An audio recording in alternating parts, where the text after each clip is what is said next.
So now we want to focus on the first reaction of photosynthesis.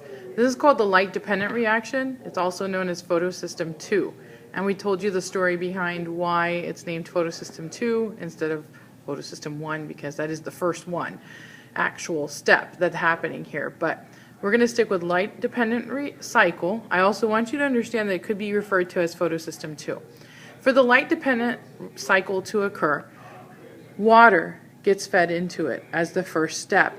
That water has the sunlight hitting it. Okay, so that's where we get photolysis occurring, meaning the light is breaking up that water molecule. And you'll see the sun squigglies. Oops, I don't have it in there. Let me get that in there for you real quick. You've got the sun that's going to beam down onto that water. Okay, that water is going to get fed into the light-dependent cycle. And from the light-dependent cycle, we're going to get a product of oxygen. Okay, this cycle also gives two pieces of energy, ATP and NADPH, to fuel the next process, which is the light-independent cycle. Now I want you to observe something. Take a look of what's being fed in. Okay, so that is a reactant, and you'll see the reactant there in the original equation, water, and you'll see the first product, which is also in the original equation. Now what we're going to do is we're going to scroll down or go to the second cycle. So the light-dependent cycle, water is fed into it, oxygen comes out of it. We also get two pieces of energy, ATP and NADPH, that go to fuel the light-independent cycle. Now we remember the light-independent cycle is also known as photosystem 1, also known as the dark reaction, also known as, oh boy, my memory is failing me. We have so many different names for this one.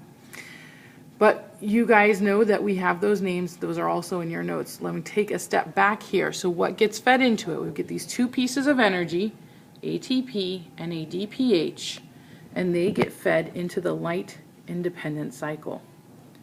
Taking a step back, we have those two pieces of energy that's being fed in here, along with our second reactant from the equation, CO2, being fed into here, okay, into the light-independent cycle. After the CO2 gets fed in there, and then we have these two pieces of energy and also that electron, that high electron carrier, the NADPH, all of that is going to react together, and in the end we're going to get C6H12O6, also known as glucose, which is right up here in your equation.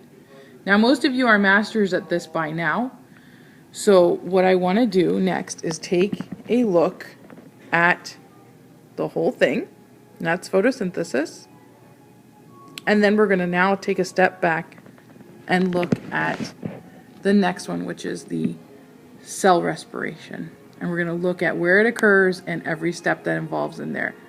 If you have any questions on this, go back, rewind, listen again to what I'm saying. Make sure you're filling these in. One of the ways it helps to memorize this is literally give your products a color. Give your reactants a color. And then when you go to fill them in to the flow chart here, use those same colors so that you're seeing, oh, these reactants are going in, these are the products that are coming out. Each reactant goes into each specific cycle and gives a special product. So I want you to take a look at that again and check out the next video, cell respiration.